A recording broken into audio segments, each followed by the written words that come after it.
Welcome back to my YouTube channel.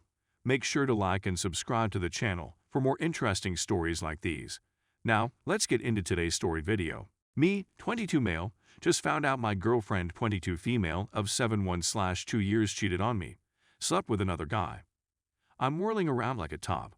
I just received the most terrible news imaginable, and it's making me feel sick. The moment I realized what had happened, I went chilled and started trembling. I really wanted to vomit but couldn't. It's the first time I've felt this way since I destroyed my car and got myself into a whole mess of trouble. It's as if the worst-case scenario is there in front of your face.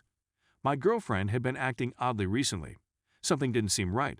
She hardly looked at me when she came home from work, and when she did, she said nothing more than a basic hi, as if she didn't want to be recognized as my partner. We started talking about the matter precisely 1 week ago.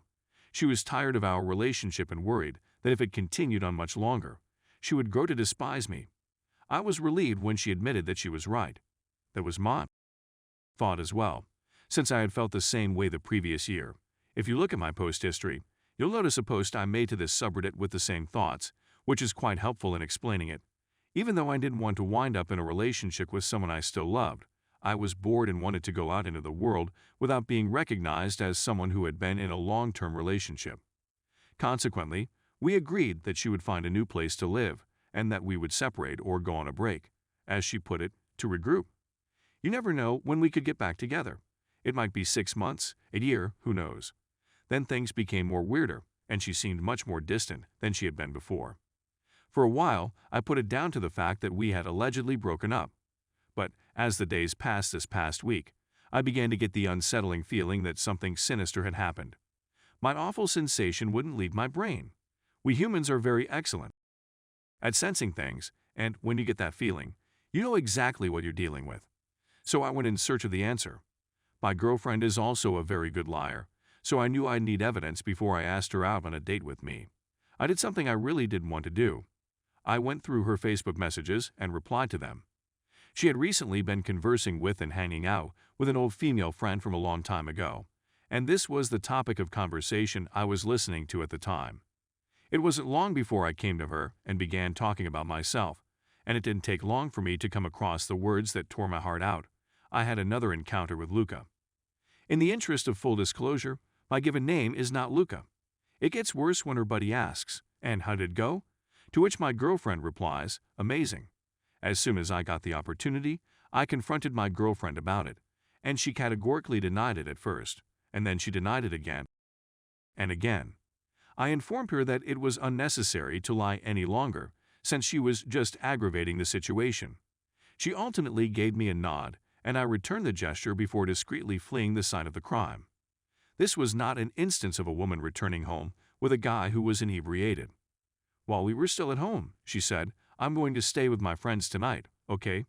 I didn't give it much thought since it was nothing out of the usual for her at the time. As always, have a good night, and I'll see you in the morning. And don't forget to contact me before you go to sleep. I told her of the situation. Considering how obvious a lie and deliberate act this was, I'm becoming progressively more depressed. She did, in fact, send me a text message. After saying goodnight, she said she'd see me in the morning. I was relieved. She's resting next to a 26-year-old guy she met a month ago and has become fast friends with. Our relationship is over, but neither of us has a place to call home, so we're stuck in the same house until she can find a new place. I've been in a relationship with this girl for 7.5 years, since I was 14 years old. It's completely gone now. I'm not sure what to think. She hasn't seen me cry in 7/1/2 years, and last night was the first time. I'm quite good at keeping my emotions under control. The only person I've informed about this is a buddy who has relocated to another country and broke down in tears over the phone when she learned the truth about me. I'm just at a loss on what to do or what will transpire in the future. I meant to forget about her since she's moved out, right? I'm still completely head over heels in love with her. In the beginning, everything will seem normal.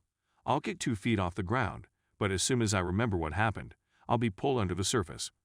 Not to mention the fact that I have to go tell everyone what occurred, including my family and friends, which is really embarrassing. Edit.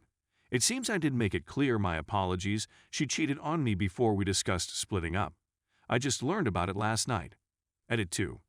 I'll write more tomorrow to assist folks understand why I'm writing here, and why it's not as easy as, who cares, you've broken up now.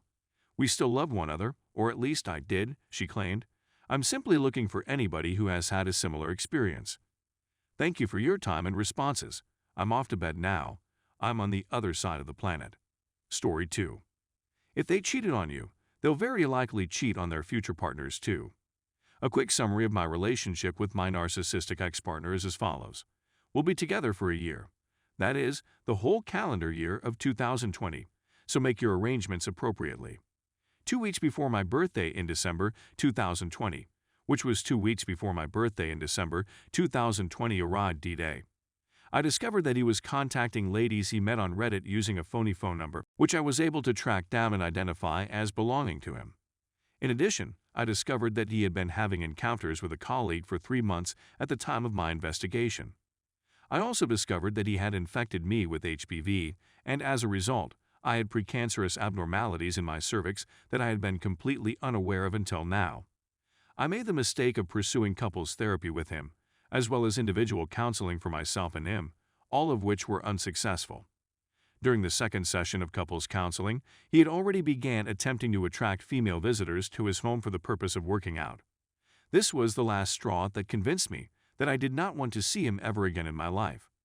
In December 2021, just a few days before the holiday season, his girlfriend approaches me to tell me that she has caught him cheating on her as well, and that she has alerted the appropriate authorities. During the course of the year they were together, she discovered that in addition to his girlfriend, he had slept with 6 other women. She was taken aback by this revelation, which she considered startling.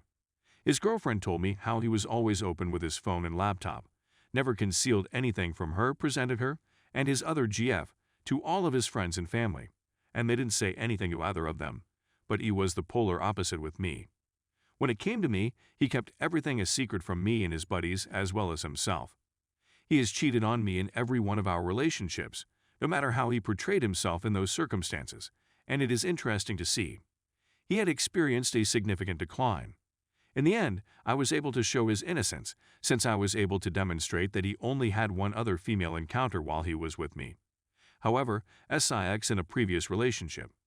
My mind has been completely blown. I'm sure he learned his lesson when I tried to have him fired from his job and expose him. Weren't you right, Mr. President? He was simply going to deteriorate more. She informed me that he was always making remarks about how nuts I was, of course he was, and that she felt it was remarkable how often he made general remarks about me. However, she claims that he has always been really considerate of her. What's more, I simply wanted to point out that I wasn't shocked when his next girlfriend reached out to me, as I had done the same with his ex-girlfriend before me while I was still in a relationship with him. In addition, his ex-girlfriend has now become a dear friend of mine, which is fantastic to see. In the past, I had shown a desire in getting in touch with his girlfriend, but I didn't want to be seen as the crazy ex, so I knew I needed to remain away until she answered. On the personal front, I am fortunate enough to be married to the most lovely guy a woman could hope to find. For years, I've been in relationships with people that were unsatisfactory and unconsiderate of me. It's taking a toll on my emotional well-being because of all of this. I've finally met someone that makes me feel confident and happy about who I am. He is well aware of everything that has occurred in my life and has been quite patient with me. In the aftermath of my narcissistic ex-behavior, boyfriends, I have a bone in my body that causes me to wonder what if on a daily basis, and I struggle to keep intrusive thoughts at away. As a result of this experience, I will be altered for the rest of my life, but I will never again break my own personal boundaries if someone's words do not match their actions.